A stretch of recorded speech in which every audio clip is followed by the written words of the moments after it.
Hello and welcome to this live today. I am just so excited. I just got done doing a podcast interview with my friend over at Timeline Genius, Eddie over there. And so I am coming off of that, just super stoked to keep sharing some more info. So I want to talk about today how to build a relationship with a cold lead. So I get this question a lot, is how do I build that relationship with a cold lead? Well, first off, there's a couple different ways to do it. Today in this video, I'm going to more talk about when you get that lead that lands in your inbox and how to then take those next steps. There's some other cold lead strategies that you can do, which would be like with a marketing funnel and some automation and things like that. And that you can find in my 5-figure funnel formula course. But this I want to just kind of talk about today. When that cold lead comes in, what into your email or into your DMs or via text, whatever it might be, what do you do with that lead? Because a lot of times what I hear is that you're getting ghosted. And so I want to give you some pointers so that you don't get ghosted, at least as often, okay? Now you're gonna still get one here or there, but there are strategies that we can do so that we get ghosted less, okay? So that cold lead lands into your inbox and you probably think, how do I respond? Because maybe you were just ghosted by another lead. That is kind of, once you do get ghosted by one, then you get shy kind of in what do I, was it my email? What did I say something wrong? So then you start to second guess what to do for the next one. So as we dive in here, if you don't know me, I am Carissa Cruzy. I'm a wedding business strategist, and I also have my own wedding business as well. So I live and breathe weddings and business every day, just like you do. And I also help teach marketing business strategies to other wedding pros so that you don't have to make the same mistakes that I've made, and you can make larger leaps in your business faster and get to where you really want to be. So if you are here live, let me know. If you are watching the replay, let me know, #replay. And I will, if you have any questions, I will go back through and I will answer those questions too. So, all right, so let's dive in here. So here is what I want you to do. So first off, remember that they are a real life person, okay? And I'm actually wearing my Be Real Not Perfect shirt today. So we get caught up in the online world and of not seeing those people face to face. And that can become like we are come off as robots, all right? So just remember that people buy from people. Nobody is perfect. Just be real. And in today's society, it's okay to just kind of be you. All right. So have your emails come off as, or your messages, have them come off as real people. They need to come off professional, but they don't need to be like this, hi, Mr. Such and such, that kind of professionalism. Okay. Brides want to know that you're fun. Most brides are going to have a fun wedding. They want to know that you're down to earth, that you get them, that type of thing. So just be you. So that's kind of my first little tip today. So once you get that lead that lands in that, and I'm just going to use email kind of as we go. If you get that lead that lands in your email, what do you do next? So I want you to respond to them however they communicated with you within an hour of them reaching out, if possible. Okay, I know sometimes we get leads that come in at like 1 a.m. or 2 a.m., so I get it, but respond as quickly as possible and within the first hour, if at all possible. So here's one tip. So if they emailed you, I want you to email them back. If they DM you, you're going to DM them back. If they call you, you're going to call them back. If they text you, you're going to text them back.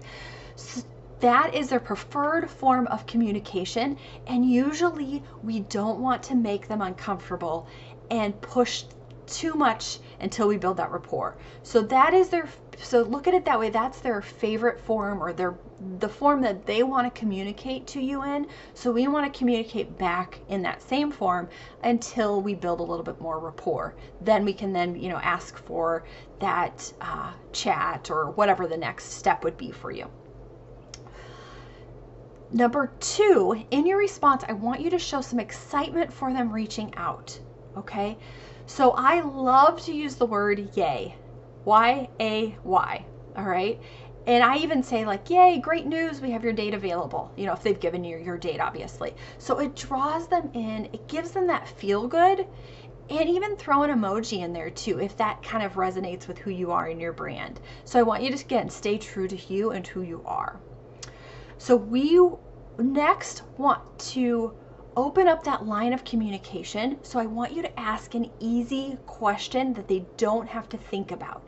So by asking a question, you are showing you care and you are not just trying to get the sale. All right?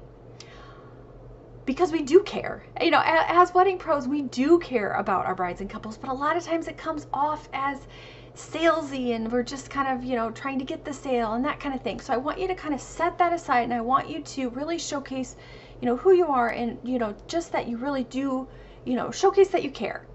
So as we do this and gather that information, I kind of think of that as like little nuggets. We're kind of getting little nuggets here and there. So we're gathering what is important to our lead for their wedding and really listening to them so that we can deliver them exactly what they are looking for, so it is an easy yes for them to book you.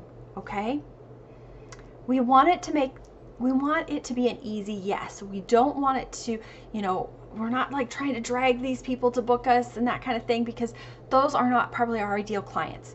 We want to showcase who we are, be real, have fun, and bring them into our circle and show them what we have to offer and how great we are, and that they're like, heck yeah, I want to book you. Okay, so here are a few examples. So if you are a photographer, for instance, do you have, you could ask a question like, do you have a wedding venue picked out? If they didn't obviously share that with you. This is a great question because usually it's an easy question they can answer. And most of the time when, at the photography stage, they usually do have a venue picked out, so they can share that with you. And the reason why this is great for photography is you can start building that rapport, and you can talk about how great that venue is. Or you might know the venue coordinator there, or you've shot a lot of weddings there, and you can use that as to showcase your expertise. You can even share an album with them or a few photos from a wedding you've done at that venue, so that way you can build that rapport again. You can be like, hey, yeah, oh my gosh, I love that venue. I just shot a wedding there a month ago. Here's a couple photos from it. And that they're going to be like, oh my gosh, cool. And you're going to stand out, okay? If you're a DJ, you might ask if they're needing ceremony music and reception, or maybe reception only. And by doing this, you're starting to understand a little bit more about them, and they usually will give you a little bit more information because they're going to say it's an easy answer for them, but they're going to dive in because they know the information. We want to make sure that the question isn't hard, because if the question's hard, they're not going to respond. Okay, so that's why we want to make it easy. So if you're a DJ and you ask that question, a lot of times they might go, yes, I need ceremony music and reception. If ceremony's at a different location, da da da da da. They start to give you some nuggets that you can start to use and play with, and be able to ask questions back and start to build that conversation around what is important to them. Okay? And if you're a florist, you might ask about their wedding colors, because that would flow into the colors of the flowers. Most of the time they probably have their colors picked out. If you're a venue, you might ask if they have a date in mind or a month in mind for their big day, so then you can start to open up that conversation and be able to, say what dates, to know that you do have that date available, or whatever it is. So that is kind of just a few examples there, depending on what services you provide. And always make your question the last thing in your email or your DM or your text before you kind of sign off, because that way they know you're expecting a response. So if you use a question earlier up in your email and then you keep going on, the last thing they read is whatever you said. Okay? So if the last thing is a question, they're going to know, hey, she's expecting a response. And most likely they'll respond. Okay? Again, if it's easy, so make it easy. All right. And then once they respond back to you, you just jumped that first hurdle, because it's always, the first hurdle is always getting that first response back, right? Because usually the ghosting happens right after they've, communicated, and then you respond, and then you get ghosted. It's kind of most of the times when the ghosting happens. Okay, so if we just got through that first hurdle, you pat yourself on the back. Okay, you did it right. All right. So the fact that they responded now means that they really do want to learn more and are still interested in your services. Because a lot of times we have, brides that will send out like multiple emails to multiple people, and sometimes, they end up just booking somebody right away or whatever that might be. So that's why we always want to respond as quickly as possible and be kind of that top of mind. And so if you got an email back, that means yes, they're still interested in your services. They haven't booked anybody else yet. All right. And if they're asking pricing questions, what I want you to do, so sometimes they come back and they say, hey, whatever, they respond, and then they start asking prices. So what I want you to try to do is set up a phone or a video chat to let them know that you want to make sure that you want to build the perfect package for them, okay? I try to not send pricing through email as much as possible, just because then you're kind of bidding on that price, you're just kind of in that pricing war then of other vendors, and you want to really show them who you are and showcase them who you are. All right, so if you can try to set up a phone or video chat, and some brides just don't want to do that, and that's okay. And so if you get that feeling, then go ahead and start to share your information more via that email or DMs or whatever. But if you can get that phone or video chat and just tell them, you only need 5-10 minutes, that it's not this huge comprehensive call, that we want to kind of just get that intro to kind of, again, build that rapport, and you can find out a lot about them. They can start to get a feel for you, because a lot of times they're brides. Just remember, brides are worried about getting on the phone because they think they're going to be like sold really hard. And so we want to just come off as, friendly. Hey, we want to help. Let's see if we're the perfect fit. I want to know more about what you're interested in so I can build the perfect package. So that wording usually works really well because you're talking about them and how you can help them. All right. And then if they don't set up a time to chat, you see if you can find out what is important to them through the email, text, or DM to keep that convo moving along. But a lot of times, if you've kind of positioned it and done these things, they will set up that 5 to 10 minute chat with you because they do want to learn more, because they are interested. You did show you care. And so they do want to kind of make sure you're the perfect fit for their wedding. A lot of times the price shoppers will kind of be the ones that will just push you to, what are your packages and pricing, that kind of thing. And that might not be your ideal client, and that's okay.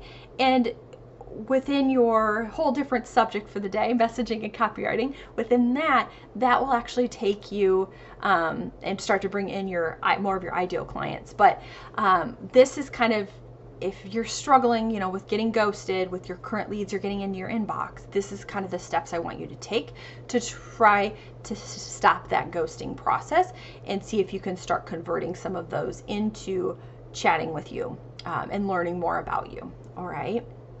There are so many moving pieces to your wedding business. And I get it. It's not, you're probably, your zone of genius is doing whatever that service is that you provide. So the marketing, sales, business building side of it is just like, you just are like, oh, you don't want to do it, right? But it's ultimately an important piece to the puzzle.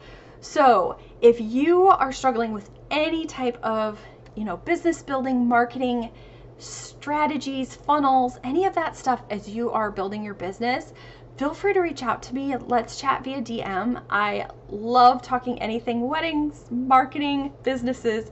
So I will be bringing more tips, more strategies to you as well. But I wanted to definitely share this with you today as I got off that podcast interview, because I just had more in me I wanted to share, I guess. So anyways, so make sure, drop some comments below if you have any questions. I'll jump in on the replay, check out whatever questions you might have, and be sure to answer those. And also feel free to shoot me a DM if you are struggling or need any help or want to bounce something off me. I'm more than happy to help. So I will see you next time.